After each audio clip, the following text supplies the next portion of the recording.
코로나와 교회 사명이라는 말씀을 갖고 우리 이제 세 번째 시간을 맡게 됐는데요.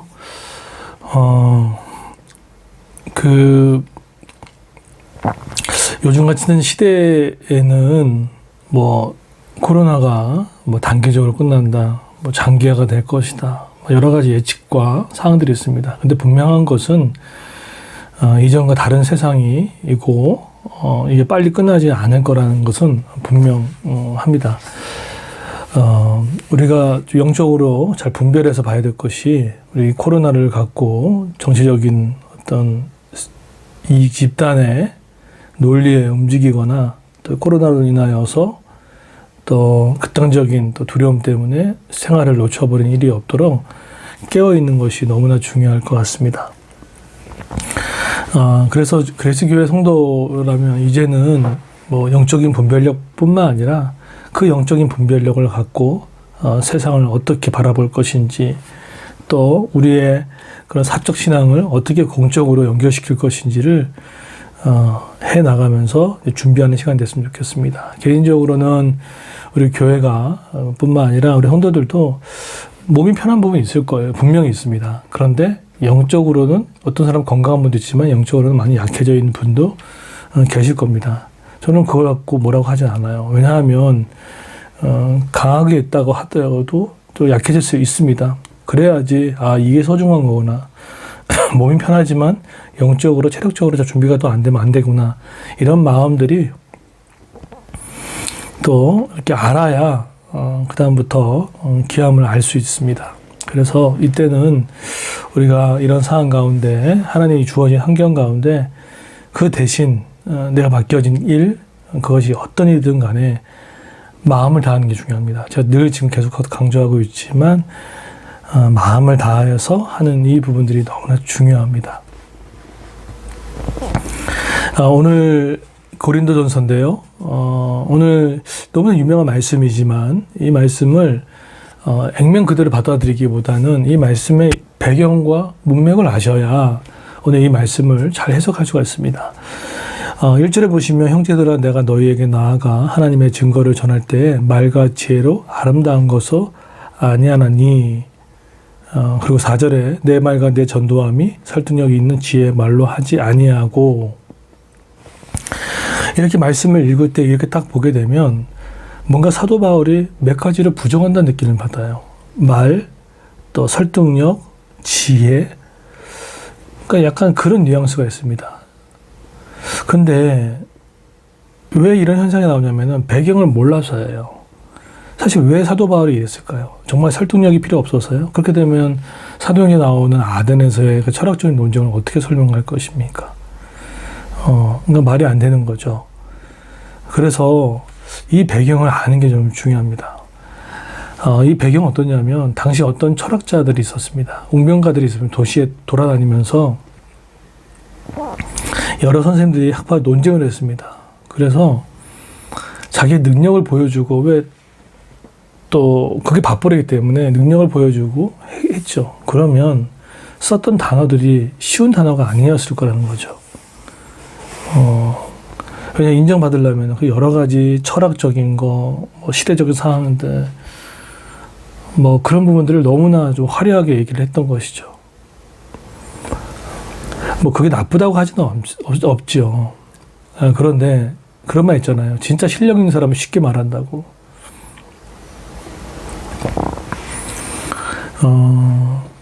알면 쉽게 말합니다.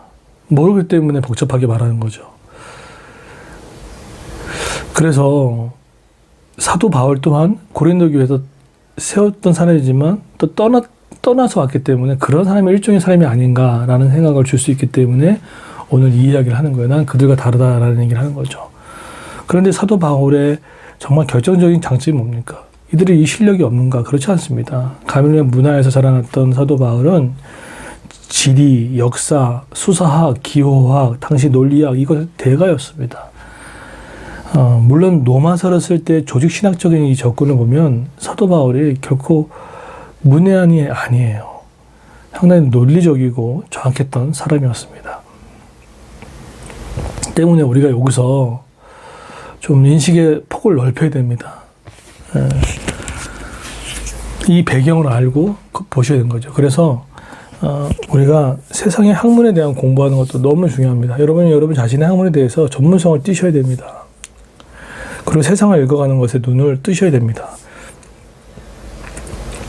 그러고 나서 성경을 어떻게 얘기하는지를 보셔야 됩니다. 그렇게 되면요, 야, 하나님의 말씀이 정말 진리구나. 왜 진리냐면 흔들리지 않기 때문에. 아무리 시대와 상황이 바뀌더라도 하나님의 말씀이 이게 정말 삶의 엑기스구나 붙들게 되는 거죠.